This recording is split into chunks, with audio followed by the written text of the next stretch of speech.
अगर चिड़िया की आंख छोड़ के तुम्हें पेड़ दिखाई पड़ा, पत्ता दिखाई पड़ा, द्रोणाचार्य दिखाई पड़े तो तुम मारे गए। तो तुम्हें अर्जुन बनना पड़ेगा। सिर्फ अपने पे ध्यान देना। राय जब भी लेना उस आदमी से राय लेना जिसका इंटरेस्ट तुम्हारे इंटरेस्ट से जुड़ा हुआ हो।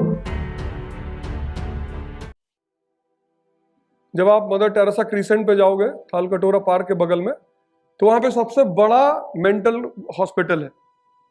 वहां उन लोगों को भेजा जाता है जो ये पता करते हैं कि कौन सा टीचर कहां पढ़ा रहा है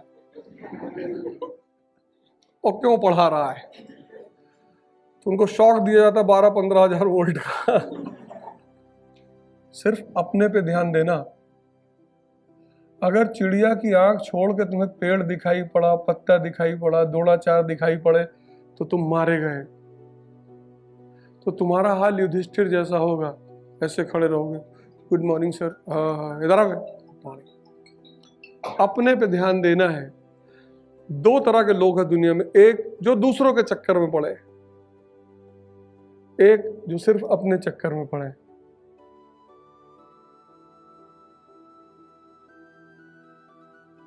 तुम्हारा पढ़ने का मन नहीं कर रहा है, मत पढ़ो।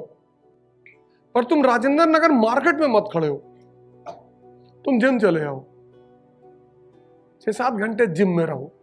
कम से कम शरीर की ताकत तो बढ़ेगी, कहीं तो ताकत बढ़ेगी। तुम जिम नहीं जाना चाहते, यहां पे एक रामकृष्ण आश्रम है, मेडिटेट कर सकते हो। लाइब्रेरी तुम्हारे पास ऑप्शन है ही है। अपना समय अगर तुमने वेस्ट किया, जैसे मजदूर को क्या होता है, उसको समय की कीमत नहीं पता होती, इसीलिए वो मजदूर होता है। मजदूर के लिए सबसे इंपॉर्टेंट पैसा होता है और एरिस्टोक्रेसी के लिए सबसे इंपॉर्टेंट समय होता है।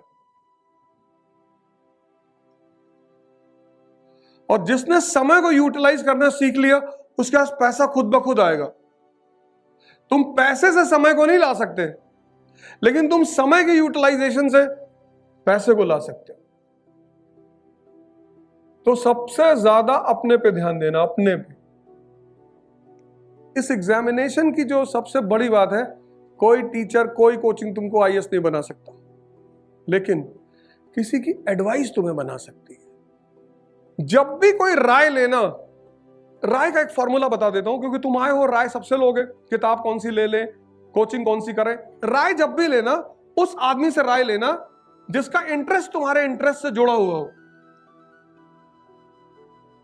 जिस भी कोचिंग में पढ़ना, उस कोचिंग के टीचरों से ही राय लेना। जो इकोनॉमी का टीचर है उससे इकोनॉमी के बारे में पूछना, जो पॉलिटी का टीचर है, राय सबसे मत लेना। मैं इस फील्ड का, जो हर फील्ड का एक गेम होता है, मतलब हर फील्ड की एक समझ होती है। जैसे कृष्ण और द्रोणाचार्य में क्या फर्क है? कृष्ण और द्रोणाचार्य में बस एक ही फर्क है, कृष्ण को यह पता है कि युद्ध के मैदान में क्या करना है। हो सकता है उन्हें वेपन चलाना ना आता हो, द्रोणाचार्य को वेपन चलाना आता है, पर यह नहीं पता है कि युद्ध के मैदान में क्या करना है। कभी कभी जब तुम किसी फील्ड में एक लंबे समय तक रहते हो, तो उस फील्ड का एक अनुभव तुम्हारे अंदर पैदा हो जाता है।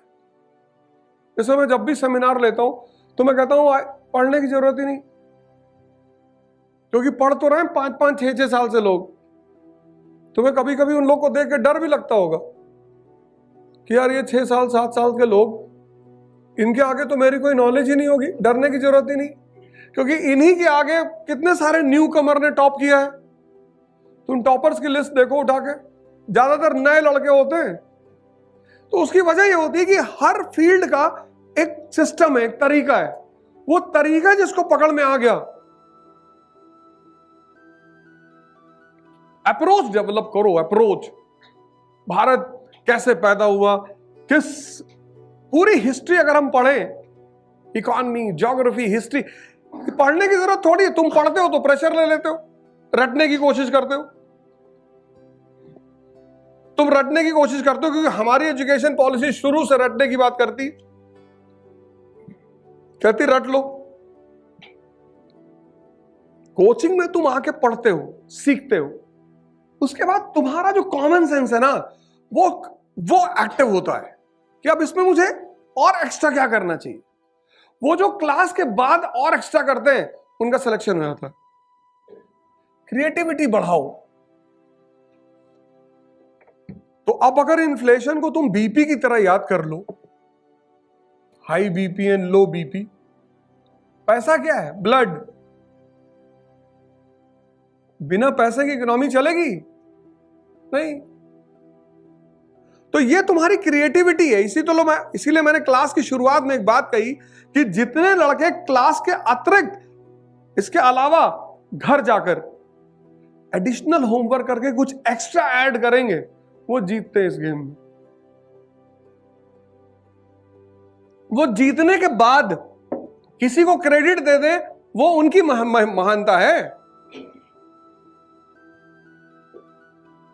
द्रोणाचार्य 105 लोगों को सिखा रहे थे, 100 कौरव 5 पांडव।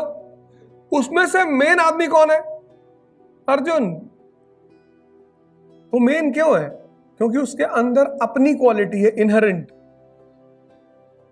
तो तुम्हें अर्जुन बनना पड़ेगा, तुम्हें अपनी इनहेरेंट क्वालिटी को डेवलप करना पड़ेगा, वो करना ही पड़ेगा।